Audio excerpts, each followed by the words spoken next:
Okay, so today we're going to talk about implicit differentiation, which is a different method for finding the derivative of a given function.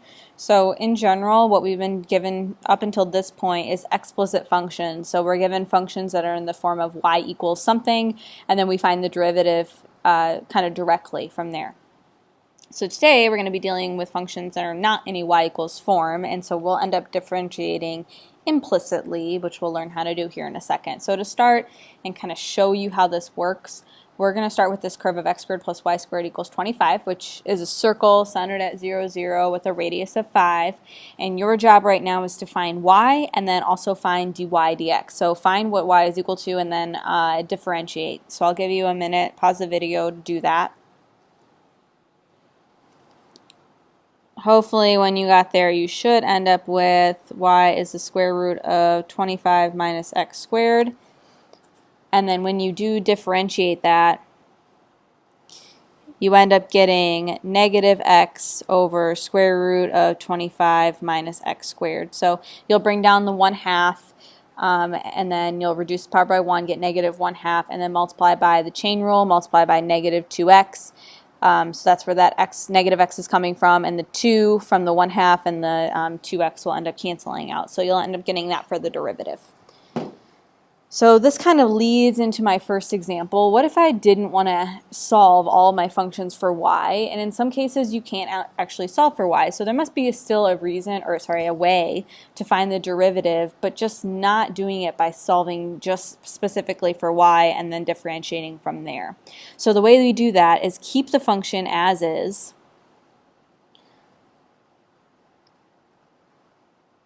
Pen is dying. I'll get a new one. And then as we're keeping that function the way it is, we're going to differentiate every piece. So every piece of our equation we're going to end up differentiating. Now again, we're finding dy dx, and what that means is that we're differentiating the function y with respect to x. So x is the variable that we apply all of our power rule and we apply our product rule and all that stuff on. And then this dy, it's treated as a changing variable as well. So if I kind of ignore that, I know how to find the derivative of x squared, so that would just be 2x. And I'm thinking about finding the derivative of y, and if I did employ all my power rule and all that other things, I should end up getting 2y. But that's not quite all, because I was differentiating this function with respect to x, not respect to y. So what that means is that if this were just some constant, that would end up being 0. But we know that y is changing. So in order to account for that change in y, we also then multiply by dy dx. Which again, that just kind of represents the change in y that we're accounting for. Now if this were a constant, you could do the same thing. Like if this were x squared plus, I don't know, c squared, and c was a constant, you could still say, all right, well, it's 2c times dc dx, and dc dx, the way the constant is changing with respect to x would just be 0. So that ends up being the whole thing being 0. But in this case, y is changing, so we have to tack on this dy dx. And then the derivative of 25 with respect to x is just 0. Okay, so what we're actually solving for is this piece dy dx, so I'm going to isolate that. So I'm going to subtract the 2x over. Oops, 2. And then I would divide by 2y, which gives me negative x over y. Now this actually looks a little bit different than the one that we found, but we already know that y is equal to the square root of 25 minus x squared. So another way that you can write this function, and sometimes we do, sometimes we don't. Sometimes we write the function, the derivative, all in terms of x, which means that we have to go and back substitute what y is equal to. So this 25 minus x squared, which does in fact give us that derivative. And again, the important piece of this is, if we were given a function that we couldn't solve for y for, we would just leave it like this. We would leave it in this dy dx in terms of x and y. But in this case, we can solve for y, so we're going to back substitute. Of course, if we did solve for y, we could have differentiated with respect to x right from the get-go. And sometimes that's more complicated than just solving for the function. Sometimes it's a really complicated derivative, and so this allows us to get there maybe a little bit faster if we differentiate implicitly. Okay, so let's do a couple more examples. This is kind of our first example, but I'll call this officially example 1. So let's say I'm given this function, this curve, parabola actually, of y squared equals 4x.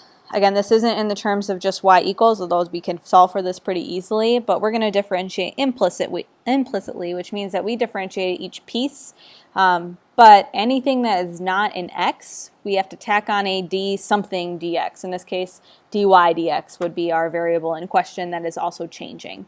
So at first we ignore that piece, so we differentiate y squared just like we would in normal x, and we get 2y.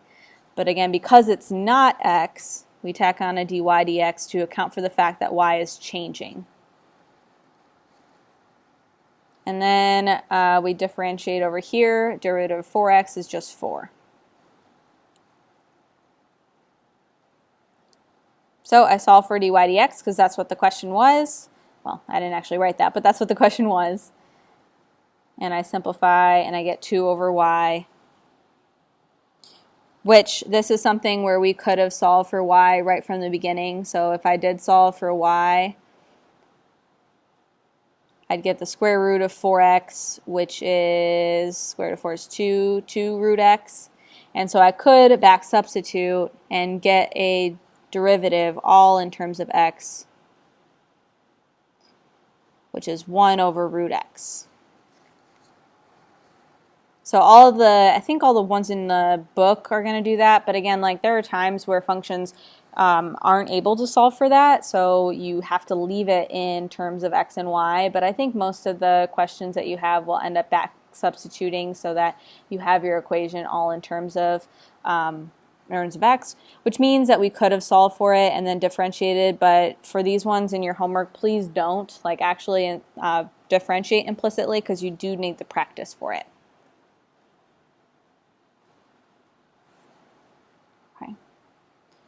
All right, next one. So if this were a constant, our life would be easy, but it's not. We have 2 variables, and anytime we have 2 different functions, what we should be thinking, especially here when they're multiplied, is we should be thinking product rule, and that's exactly that. So we have to use product rule for this function, or this equation. So here's my first function, here's my second function. Again, derivative of my first function is easy. Derivative of x squared is 2x times my second function plus my first function, x squared, times the derivative of my second function. So here we just stacked on our second function. We haven't touched it yet. We haven't accounted for the fact that we're taking the derivative and we're accounting for that change, but here we will. So the derivative of y cubed is 3y squared, but since we aren't just dealing with a constant, we tack on that dy dx. And on the right hand side, derivative of 6 is just 0. So I solve for dy dx, so I would move this over, so I'd get negative 2xy cubed, and I would end up dividing by this quantity, 3x squared y squared. And if I simplify that down a little bit, I'll get negative 2y, because x's would cancel on top and bottom, or 1x on the top and 1x on the bottom. 3x, and then my y's would end up canceling. 2 of my y's from the top would cancel. So that would be my final equation. This is something where I could solve for this y value and plug back in, but I'm actually going to leave it just like that. One thing, and I'm going to show you now, so I have that my dy dx is this equation. I could be asked also to find my second derivative. And I always end up using this first derivative for it, so I'll demonstrate it with this problem. If I was finding my second derivative, I would use this piece and I would differentiate from here. So this is a quotient because I'm looking at a fraction between these 2 variables, so I'd have to use the quotient rule. So quotient rule tells us I need to take the derivative of the top, which is negative 2y, my function is negative 2y, so the derivative of the top would be negative 2, but again, I'm differentiating with respect to x, so I'd tack on the dy dx. times my bottom function, 3x, minus my top function, times the derivative of my bottom function. Derivative of 3x is just 3. And that's all over 3x squared. So for this problem, because I could simplify this and I could get my answers, but this dy dx I wouldn't want to leave in my answer. I want a derivative, either the first derivative or the second derivative, all in terms of like a point, so that I could evaluate at the point like 1, 5 or something. So I have to back substitute my dy dx that I already know is this negative 2y over 3x.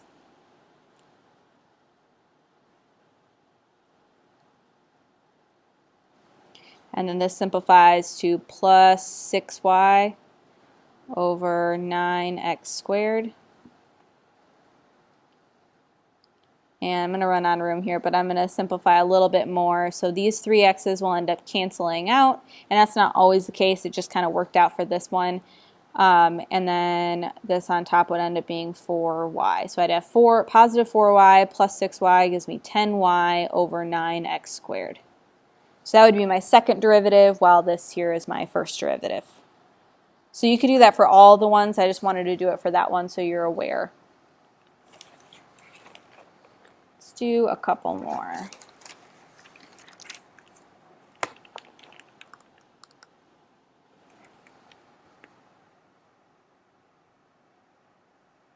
Looks like I'm lagging a little bit. Oh, okay. Let me give you this function, x equals cosine of y. Again, this is actually something that we could find, solve for y, and then find the derivative explicitly, but I'm going to do this problem implicitly. So if I take the derivative of x on this side, I just get 1.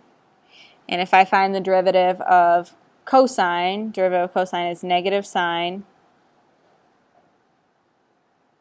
of my argument y, and then this is it's kind of like a chain rule problem. So because I took the derivative in terms of y, I have to tack on that dy dx. Like the derivative of y is just dy dx. So again, it's kind of like dealing with the chain rule because we're accounting for that change in y.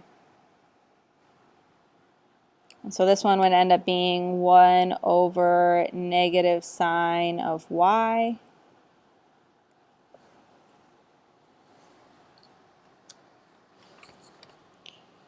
And again, I actually could simplify this further and end up getting something in terms of x, but for this one, again, I'm just going to leave it right like that. So we're done with that problem.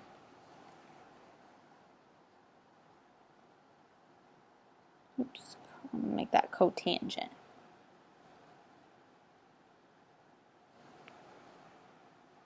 This one's a little bit more complicated because obviously we have a little bit more in terms of our functions. So this one we're going to end up applying product rule, actually 2 versions of the product rule, one for the first set and one for the second set.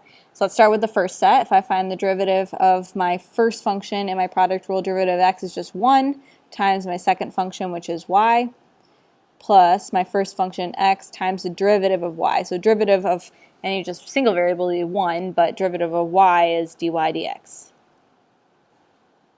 Plus derivative of our first function, so second set of product rule here, times my second function, cotangent of y, plus x, which is my first function, times the derivative of my second function. So derivative of cotangent, we should know, is negative cosecant squared of my argument y times the derivative of y, since it was some function containing y, which is dy dx. And then last but not least, over here, the derivative of 285.6 is just 0.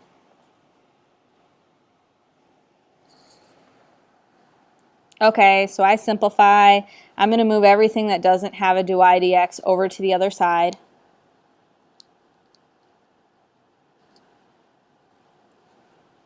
Negative x cosecant squared y times dy dx. All that stuff contains a dy dx, so I'm going to leave it. And on the other side, I'm going to move it over. So I'm going to subtract y and subtract this cotangent of y. And so since I'm solving for dy dx, since both these terms have that, I can factor out a dy dx.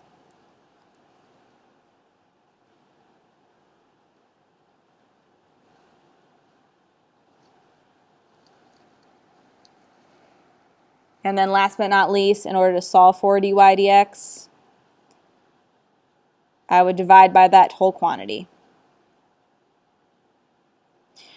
So I take it back. I think there are some in your homework that leave it with in terms of x and y, and some of them that don't. This is a problem where it would be super, super hard to solve for y right from the beginning. Maybe, I'm sure it's possible, but it'd be really hard to actually do that. And so that means that when we couldn't actually solve for an explicit function and take it explicitly, we have to do it implicitly. We'll just look at two more.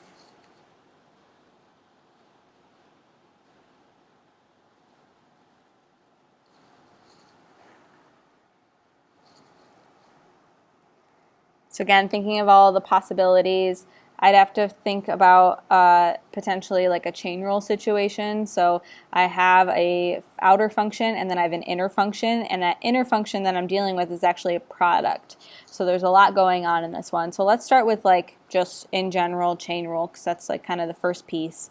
So I'd start with the derivative of the outer function. So the derivative of sine is cosine of my argument. I leave that alone, and then I multiply that by the derivative of my inside function. So there I'm going to actually touch my x and y.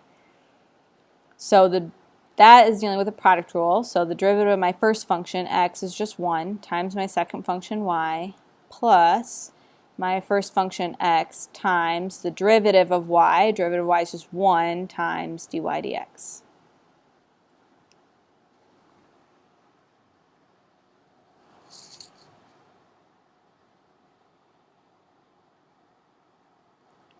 So I'm going to let you end up simplifying that out.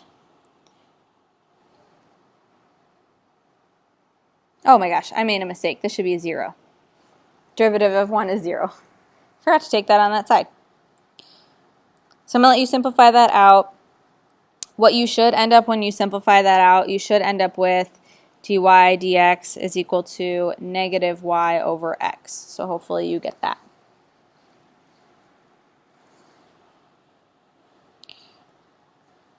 And finally, one more. This is more typical of something that you end up seeing on an AP test. You'll see actually the ones before that too. But this problem,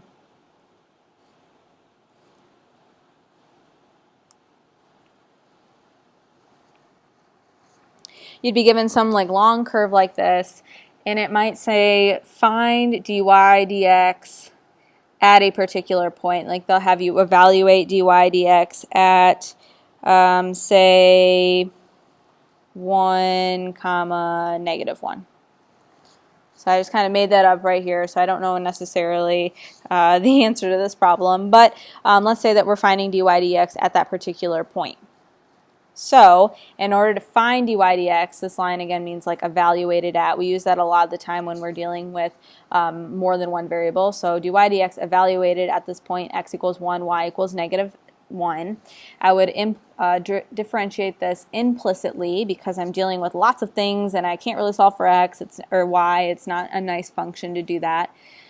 So we'd go through all the motions. So derivative of x squared is 2x. Derivative of my next piece is a product. So derivative of my first function, 3x, is 3 times my second function, which is y, plus my first function, which is 3x, times the derivative of y, which is 1, times dy dx. Next, derivative of 2y squared. So again, kind of take the derivative like normal, bring down the 2, I'd get 4y times the derivative of y, which is dy dx, minus derivative of 2x is just 2, and then plus derivative of y is just dy dx. Derivative of that is 0, derivative of that is 0 as well. So I've got all sorts of things going on. Again, the key to this problem here is to move everything that doesn't contain a dy dx over to the other side, and you'll end up factoring out a dy dx on this side to divide by a whole quantity. So if I do that, I'm kind of doing it all in one step. So everything that contains a dy dx, when I end up factoring it, I'm going to put that on this side, and everything else I'm going to move to the other side. So I'd have a negative 2x, a minus 3y, and then a positive 2 when I move it all to the right. And if I factored out a dy dx with everything that's left, I'd have positive 3x plus 4y and then plus 1.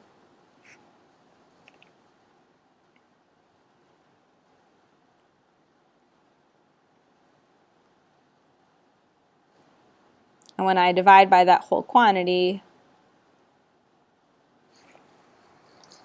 I get this whole thing for my derivative. So at this time, since you actually have the derivative, now we can evaluate it at that point. So I'll do that off to the side. So we evaluate at the point 1, negative 1, which means that we're taking this and we're evaluating at x equals 1 and y equals negative 1. So if we do that and simplify here on the top, I'd get negative 2 plus 3, which is positive 1, plus 2, which is 3. And then if I do that on the bottom here, I'd get 3 minus 1, which is negative 1 plus 1. Oh man, I picked a bad point. Let me change that point to negative 2. I picked that one randomly. See, I told you I picked that randomly. I didn't know what the answer was going to be, so it was a bad answer, so I'm going to change it. So our point here, if I evaluate, will be positive 3 minus 8 then, so negative 5 plus 1 is negative 4. So there's our dy dx.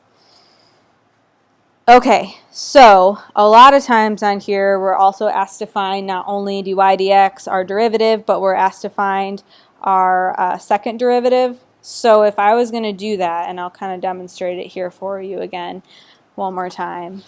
Let me rewrite my derivative on this new page.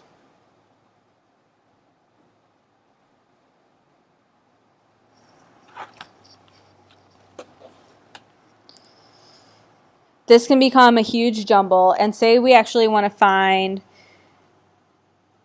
this derivative at that same point, at the point 1, negative 2. So I would still use the quotient rule, just like because this is a quotient and I need to find the second derivative. So I'd still take the derivative of the top here, so I take the derivative in kind of these orders. So derivative of negative 2x is negative 2. Minus the derivative of negative 3y is negative 3 times dy dx, and plus 0. Sorry, I should have not written that way. Derivative of 2 is 0. And then the bottom here times the bottom, 3x plus 4y plus 1. All minus the bottom, or the top function, times the derivative of our second function, our bottom function here. So the derivative of 3x is 3. The derivative of 4y is positive 4 times dy dx. And the derivative of 1 is 0. And that's all over the bottom part squared.